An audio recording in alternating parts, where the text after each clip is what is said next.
السلام عليكم، أهلا بكم أحبابي في قناتي تحديات الحياة. أهلا بكل متابعيني ومشاهديني. النهاردة فيديو جديد، فيديو عمل الحواوشي البلدي أو المصري على حسب ما بتسموه، بكل تكاته وأسرار لتتبيلة الحواوشي.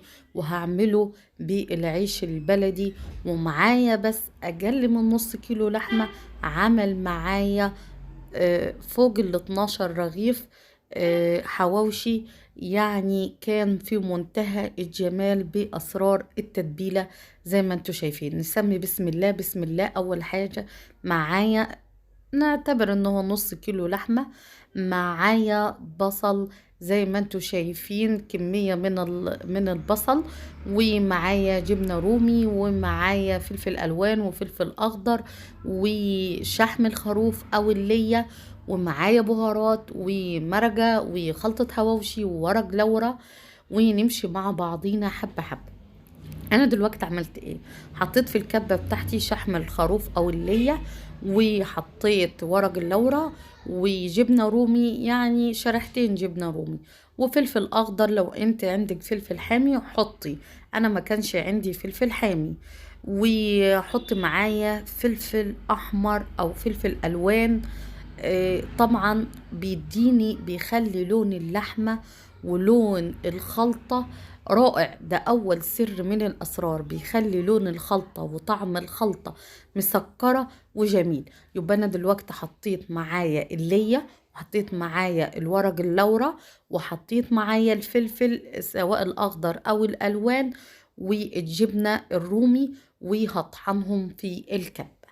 دي أول حاجة معايا في التتبيلة. كده انا هضربهم مع بعض في الكب. طب ايه الجبنه الرومي؟ الجبنه الرومي بتدي طعم. طبعا وانا بحط الملح هاخد بالي ان انا حاطه جبنه رومي، والجبنه الرومي بتبقى مملحه. بتدي طعم فظيع فظيع فظيع، وبتخلي اللحمه مع الخضار اللي انا حطها ماسكه روحها. دلوقتي انا معايا طبعا كزبره مفرزاها، او كزبره وبقدونس مفرزه، طلعت حته يعني صغيره علشان هتدي طعمه برضو حلو ومميز. انا عايزة الحواوشي بتاعي يكون طعم وفي نفس الوقت فيه قيمة غذائية لأولادي عالية. انا معايا الكزبرة والبقدونس والفلفل، ومعايا جبن، ودلوقتي البصل. طبعا انا البصل ما كترتش، هو تعتبر يعني 5 بصلات حجمه متوسط، علشان طبعا البصل. وفي نفس الوقت انا معايا خضار ومعايا اللحمة وكده. طبعا انا هحط مع البصل مكعب المرق. انا هطحنه في الكبة علشان ايه؟ ما يبقاش فيه حتت صاحية ما بتتفرمش معايا حاجة. ودلوقتي انا هعمل ايه؟ هضرب البصل في الكبة وهخلطه. طبعا هخلط الكمية. يبقى انا دلوقتي عملت الضربة ضربت في الكبة في المرة الاولانية زي ما انتوا شفتوا الفلفل واللية وورق اللورة والجبنة، وفي المرة التانية البصل مع مكعب المرق، ومعايا طبعا الكزبرة والبقدونس اللي هم المجمدين. بعد كده هنزل بايه؟ هنزل معايا ببهاراتي اللحمه بهاراتي هنا خلطه حواوشي من ماي واي او اي شركه انت بتحبيها. انا كان معايا في الكيس، انا ما حطيتش الكيس كامل، لا انا كان معايا مقدار معلقه. ومعايا بهاراتي بقى جنزبيل، بصل بودره حته صغيره ممكن تستغنى عنها، فلفل اسود، كزبره، سنة شطة لان انا طبعا مش حاطة فلفل حامي لانه ما كانش عندي، ذرة كركم صغيرة مش هتأثر على اللون، بابريكا زي ما انتوا شايفين، ذرة كمون، جرفة، ملح. طبعا عاملة حساب مكعب المرق معايا ان هو طبعا، وعاملة حساب الجبنة. فيعني الملح معايا كان معلقة شاي صغيرة. ومعايا برضو الصيا صوص فيها نسبة من الملوحة صغنططة. فأنا أعمل اعتبار لكل دواتي يا بنات. فأنا حطيت معلقة ملح صغيرة خالص، ماشي. وطبعا هنزل معايا بالجبنة الموزاريلا. طبعا بتديها ايه؟ جبنة الموزاريلا بتديها طعم، بتدي اللحم، بتخليه قوام واحد مع طبعا عشان انا حاطه كميه خضار كميه فلفل وكده هتمسك معايا اللحم وبتدي طعم رائع. وطبعا انا هجلبهم كويس معايا، وهنزل في سر من اسرار ان انا تبقى معايا اللحمه ما تفروكش في قلب الرغيف، وتكون معايا ممتازه وقطعه واحده كده، جسمت الرغيف بالسكينة او اي حاجة ما تتفتولش او بتتفروكش معايا اللحمة. ان انا هنزل بمعلقة نشا، معلقة بالظبط نشا، مش هكتر، هربط بيها القوام بتاعي وتمتص اي سوائل ان كانت في البصل او الفلفل تحسبا من ذلك. بس انا يعني ما فيش سوائل، بس تحسبا من ذلك، واجلبهم مع بعض. وان كنت وصلت معايا هنا ما تنسيش الاشتراك في القناة وتشير الفيديو، ولايك منك جميل كده، وتعليق بيحفزني وبيرفع معنوياتي ان شاء الله باذن الله. ويا بنات المشتركين في القناه معايا، شيروا الفيديوهات، ادعوا اصدقائكم واصحابكم ان كانت القناه نالت اعجابكم، ادعوهم على الاشتراك في القناه علشان نكبر القناه مع بعضين. طبعا انا زي ما قلت لكم في البدايه ان انا طبعا انا بعمل حواوشي يعني زي بتاع المطاعم واحلى، وفي نفس الوقت اقتصاد. ازاي هتجمعي ما بين الاتنين؟ هنجمع ما بين الاتنين. طبعا انا معايا عيش بلدي اللي هو العيش بتاع المخبز او عيش التومين على حسب عندك في بلدك اسمه ايه ولا شكله ايه. طبعا انا عندي كان العيش النهارده جاي كويس وجاي اللون بتاعه مش محمر بزياده، فانا قلت النهارده هو الحواوشي بيناديني. طبعا بملأ الرغيف معايا، يعني ايه بيكون وسط، ولا بملاه قوي ولا بيبقى ايه فاضي، بيكون معايا وسط. وبعد كده هواتي بضغط على الرغيف. ما تخافيش اللي هي الحتة الزيادة انه عيش بلدي دي لما انزل بيه في الطاسة. طبعا انا مش هسويه في الفرن يا بنات، انا هسويه في الطاسة وهيطلع معايا مستوي ومن جوه ومن بره ومجرمش وطري وكل حاجة انتوا بتحبوها في الحواوشي هيكون معايا وهتشوفوا. اسمعوا الفيديو لاخره وانتوا ان شاء الله باذن الله هتستفيدوا. وما تنسوش اللايك.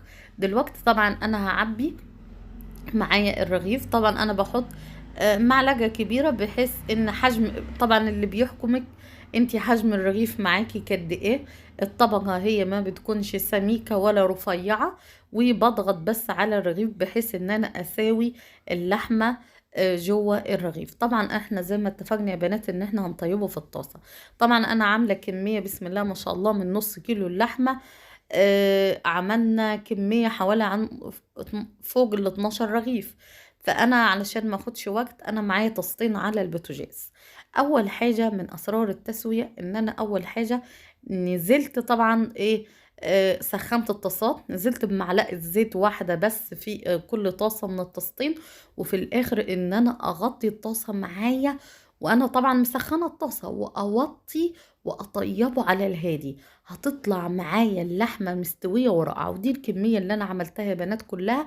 عدوا معايا حوالي عن كام، 10 ترغف 11 رغيف، ومعايا 2 في الطاسة، قولي 13 رغيف عملوا معايا من اقل من نص كيلو ايه لحمة. وزي ما انتوا شايفين هو حمر الناحية التانية، انا هجلبه على الناحية التانية زي ما انتوا شايفين اللي في الطاسة دي وفي الطاسة دي. شايفين اللون يا بنات؟ انا بخبط لكم معلش انا اقول لكم ان الرغيف معايا ماسك روحه. التتبيلة ما فروكتش براه او طلعت براه، ما تهراش مني وعمل ايه يعني ايه داب مني، لانه هو عيش بلدي طبعا مش بيستحمل. ما دابش مني يعني زي ما انتوا شايفين فظيع يعني رائع. وطبعا انا لما بعمل الكمية كلها ما بحطهاش على بعضها عشان ما تطريش بعضها، بفرطهم على الرخامة يا بنات جنب بعض. خلي بالكم من الحتة دي. وطبعا انا هنا طبعا انا طلعت كذا رغيف معايا. الكمية دياتي هحطها في حلة او احطها في طبق واعمل ايه واغطيها.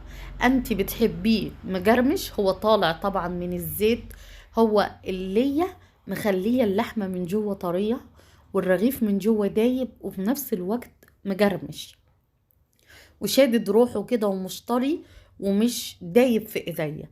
انت يا بنات عايزينه طري، فانت تغطيه بالصينية. عايزاه يفضل مجرمش زي ما هو، يبقى هتسيبيه عريان ومش يعني مش متغطي، وايه ومش هتغطيه يعني. وزي ما انتوا شايفين الرغيف التاني طلع معايا، شايفين الجمال، شايفين الحلاوة، بعيش بلدي وبأقل من نص كيلو لحمة، وبدون فرن ولا تعب، بطاسة. معايا أحلى حواوشي زي ما انتوا شايفين. طبعا اعمليه لأولادك، فرحيهم. هتوفري بدل تجيبوا من المطاعم والمحلات، هتوفري جدا يعني. احسبيها وهتلاقي روحك وفرتي غير البيت وحاجة البيت النظيفة والنظافة، وانتي عارفة انتي حاطة ايه في قلب الرغيف. وزي ما انت بقولك، لو معلقة الزيت ابتدت تنقص معاكي ممكن تزوديها. انا يعني في سواية للكمية كلها ما احتجتش لان انا غير ازود الطاسة اللي هي فيها الرغيفين دول، يعني مقدار معلقة تاني، وما زودتش تاني زيت ولا حاجة.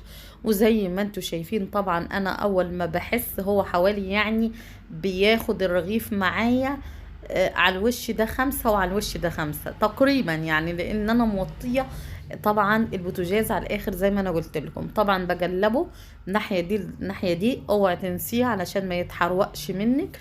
وطبعا انا هيطلع معايا احلى حواوشي زي ما انتوا شايفين يا بنات. الرغيف طبعا هو ساخن، الرخامة معايا نظيفة، مفيش مشاكل. طبعا انتوا شايفين يا بنات الرغيف طالع معايا ازاي، ماسك روحه ومش مش مفروق، مش مهروق اسمها إيه؟ مش دايب معايا، مش عارفة اللفظ، مش دايب معايا يا بنات.